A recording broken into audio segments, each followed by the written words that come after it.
Jour 4 de mes personnages. Aujourd'hui, imaginez un jeu de rôle qui aurait été fait par quelqu'un qui n'a jamais joué à un jeu de rôle à la Donjon Dragon, un jeu de rôle occidental. Quelqu'un qui aurait juste joué à des jeux de rôle de jeux vidéo, par exemple, surtout les exemples comme Final Fantasy ou Dragon Quest japonais avec des personnages qui sont très chibi, qui sont très cute. Eh bien, c'est ce que vous propose Ryutama. Ryutama est un jeu de rôle inspiré de ces jeux de rôle fantastiques où on voyage. Le monde de Ryutama, œuvre de dragon, en est un où tout le monde sur la planète a fait dans sa vie au moins un grand voyage. Et c'est ça un peu le prétexte pour mettre des personnages ensemble et leur faire vivre toutes sortes d'aventures. C'est pas tout à fait le même genre de personnage. On peut jouer un artisan, un fermier, un guérisseur, un chasseur, mais bien sûr un noble. Donc toutes ces classes-là de personnages sont typiques des jeux de rôle japonais. Le système est très simple, il est fait pour les débutants, même que tout est par étapes.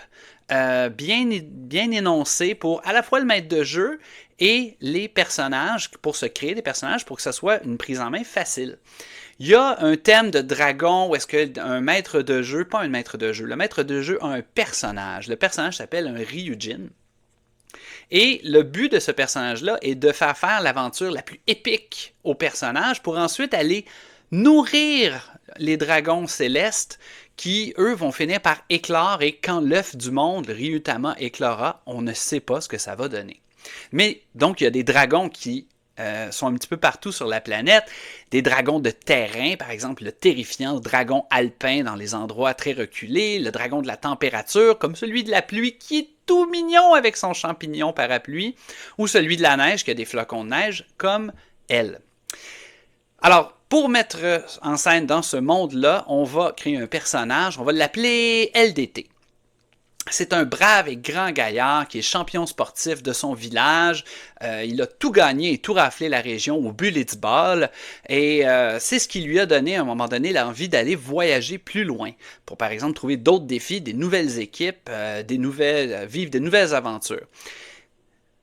LDT n'est pas qu'un sportif, malgré son championnat, c'est aussi un grand guérisseur qui a suivi tous les cours de guérisseur au Collège des guérisseurs avec succès. Et c'est un gentil garçon, en fait, qui sait aussi très bien se défendre. On l'a donc nommé guérisseur, ce qui lui permet d'avoir des herbes, de guérir les gens, d'éviter les statuts comme l'empoisonnement ou la fatigue. Quand on voyage à travers les éléments, parce qu'on va se battre contre les éléments, donc le vent, la pluie, la neige, mais aussi le relief, le terrain accidenté, les marécages. Pour ça, il s'est donné un chapeau pas cool. Alors, on peut acheter des chapeaux moins chers qui sont pas cool. Donc, un chapeau pas cool, j'imagine, comme le téléhat à mon ami François Xavier, qui est pas super cool, mais qui aide beaucoup contre le soleil. Il y a aussi une cape, mais elle, qui est vraiment très cute, donc qui a coûté plus cher, qui va aider contre le vent, à briser le vent. LDT partira avec ses poings et une dague qu'il nomme Scalpel à l'aventure pour découvrir de contrées lointaines dans un monde qui est beaucoup plus léger que celui auquel on est habitué. C'est pas quelque chose qui est grimdark, c'est pas quelque chose qui est lourd. Donc Ryutama, pour les débutants, mais aussi pour les rôlistes qui aiment beaucoup avoir de nouvelles aventures et de nouveaux cœurs, de nouveaux coups de cœur au fur et à mesure de leur pérégrination. Un autre personnage, demain.